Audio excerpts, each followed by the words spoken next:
Welcome back to Marvel Theory. Today we're going to talk about one of the most famous fights in recent comic book history, King Thor versus Galactus. This was one of the most hyped battles in Marvel for quite a long time, and it took place over several issues. Somebody gets their face completely blown off, but I'm not going to tell you who. You'll have to stay with us to the end to find out. Before we get to it, make sure to subscribe and like if you haven't already. I love making videos for this channel, and I'd love to keep going. Thousands of years in the future, an old, war-wearied Thor is wandering the galaxy.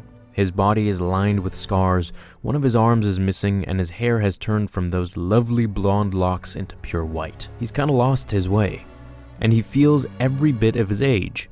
He visits Earth to reminisce about one of the better points in his life, bringing along his granddaughters while he's at it. The planet is a desolate dust bowl in the future, and nobody is left who even cares about it, except Thor. Well, Thor and one other guy, Galactus.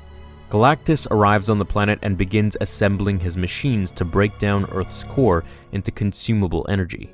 Because, that's what Galactus does. Galactus has been waiting to feast on Earth for eons. He resents the planet and its heroes for thwarting him all those years ago. So he's waited until all of Earth's heroes have passed away to come back to destroy it. Even though there isn't much energy left in the planet's core to make it worthwhile, his personal grudge pushes him to devour. But Thor won't have any of it.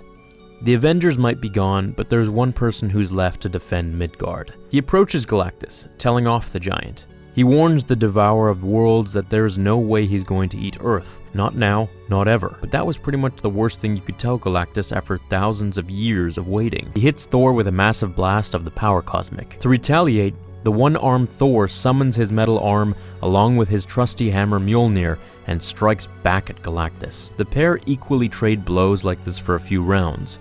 Thor hits Galactus with Mjolnir, Galactus opens up his palms and unleashes some aircraft carrier-sized blasts of power cosmic. A few minutes pass and Galactus finally gets fed up.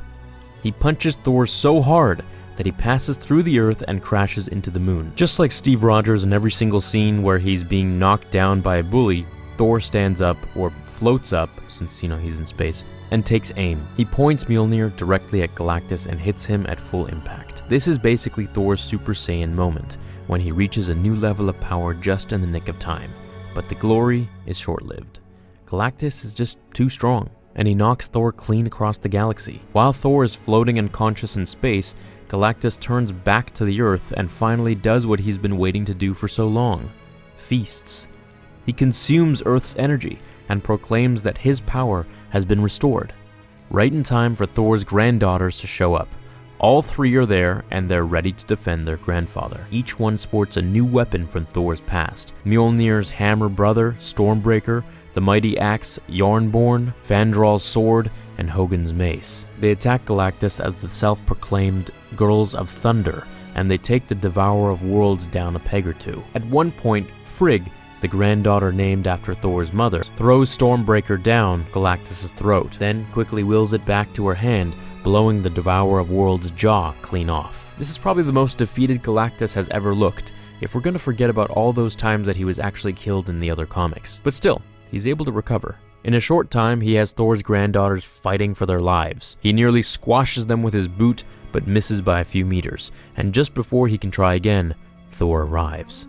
But this time, he's changed. He found something in the depths of space, the sword of Gorr, the God Butcher. The sword transformed the Odinson into Necrothor, the eater of the world eaters, the god of butchers. All those really cool pseudonyms mean that Thor basically sold his soul to the devil. That sword is pretty sentient, and manipulates its host into becoming an evil version of itself. But Thor deemed the situation dire enough that it needed to be broken from its black hole sheath. Thor strikes at Galactus and breaks the Devourer down. Before he can strike a death blow, Galactus pleads with the God of Thunder. He reminds Thor that if he kills Galactus, then he'll have killed one of the universe's primal forces, and all of existence will fall into ruin in its absence. So, Thor halts. Instead of killing Galactus, Thor banishes him to the depths of space, only permitting him to consume planets which are already dead. When Galactus leaves, Thor stands on the barren Earth, and still bleeding from his wounds, looks down. Where his blood touched the Earth, small red tulips sprouted. For Thor, the barren Earth completely transformed, and he refound his purpose as the defender of this new Midgard. But in the closing panels, we see Galactus on another barren world, preparing to consume it. While bemoaning his lot in life, a black shadow grows on his body, and the sword of Gore, the God Butcher, the Necro Sword, starts to possess him. The writer hints at a new evolution in the life of Galactus, the Butcher of Worlds, and the book ends. That's the tale of King Thor vs. Galactus. What'd you all think? Did you like it? To be honest, Galactus is one of my favorite characters from Marvel Comics. I really can't stand to watch him lose in any of these battles, but when it's in such a quality story, I guess it's okay. Don't forget to like and subscribe, and I'll see you all in the next episode of Marvel Theory. Until then, remember, with great power comes great responsibility.